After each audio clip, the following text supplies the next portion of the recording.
माझे नाव रामचंद्र कृष्णा तिरकर. मी 5 वर्षां सरपंच असलोय हरमगावचो. आणि आणखी सगळे माझे 4 टर्म झाले आणि तितून एक टर्माक मी सरपंच असलोय. आणि हरमल गावात सर्वसाधारण सगळी जी ह्या एरिया जे आसा ती म्हाका पूर्ण कल्पना आसा.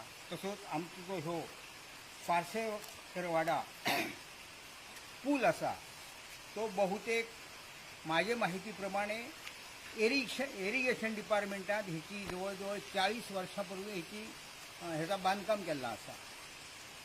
आणि आता तिची परिस्थिती इतकी वायट जाल्ली आसा की हे सगळे जे वारांव जे आसत ते सगळे दिसतात. आणि ह्या वाटेन जवळ म्हाका दिसता बालरथ जे शाळेचे आसत ते खूब वयतात आणि मोठो ॲक्सिडंट जावंक शकता. हेची जबाबदारी कोण घेता, हेका जबाबदार कोण? हेका लागून ह्यो जो आसा पूल तो बेगिनात बेगीन गव्हर्मेंटान हेची सुरवात करची आणि नवो पूल करचो. आता इरिगेशन डिपार्टमेंटान केल्यार आमकां काय ना, हय इरिगेशन डिपार्टमेंट हय बंदारोय घालता.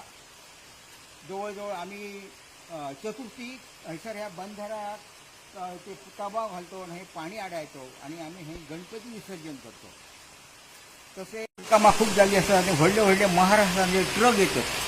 ते ट्रक येवन त्यांचं वजनय भरपूर असतात. ताका लागून म्हाका तर दिसता की हो पूल कोसळपाची शक्यता आसा. ताका लागून गव्हर्मेंटान बेगिनात बेगीन हेचेर लक्ष दिवचो.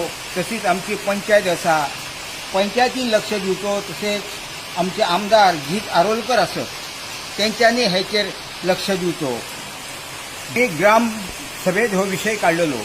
तेचे उपरांत आमचे वार्ताहर जितेंद्र दाबोलकर यांच्यानी पेपरय घातलेला आणि ग्रामसभेत आम्ही ठरावय घेतला हा. तो ठराव बहुतेक तेंच्यांनी पंचायतीन आमदाराक गव्हर्मेंटाक धाडलो आसतलो. तरी पण हेचेर बेगीन कारवाई करची. तसेच आता पावसाळ्यात जवळ पूल हो तुडुंब भरता, तुडुंब भरता आणि तो पाणी जो आसा आता वारांवा पर्यंत पावता आणि ताका लागून ते वारांव आनीक गंजतात. ताका लागून ताका बरोच धोको आसा. ताका लागून हेचेर गव्हर्मेंटान बेगिनात बेगीन लक्ष दिवचा आणि बेगिनात बेगीन हा काम करता अशी माझी एक विनंती आसा.